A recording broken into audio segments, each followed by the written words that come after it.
కాశీ పట్టణానికి వెళ్ళడం, కాశీలో ఉండడం, కాశీలో విశ్వనాథుణ్ణి విశాలాక్షిని దర్శనం చేయడం అంత గొప్పవిగా చెప్పబడతాయి. మనం కోరక్కర్లేదు, కోరకుండానే మన జీవితంలో మనకి కావలసినటువంటి సమస్త సుఖములను కూడా కాశీపట్టణం ఇస్తుంది. అందుకే భామ కళ్యాణముల కాటపట్టు కాశీ, అటువంటి కాశీలో మోక్షమునకు పుట్టినిల్లు కాశీ.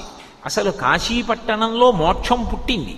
ఆ కాశీ వెళ్ళినటువంటి వాడికి మోక్షం లభించకపోవడం అన్నది ఉండదు.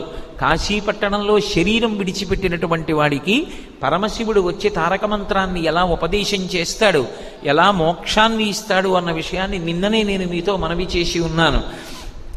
మహానుభావుడు పాలిండ్లు కదలంగ పసిడిపయ్యద వీచువ చలాధిపుని కూర్మి ఆడుబిడ్డ తుత్కారమొనరించి తొండంబు ముక్కున శిఖరారావంబు జిలుకుడుంఠి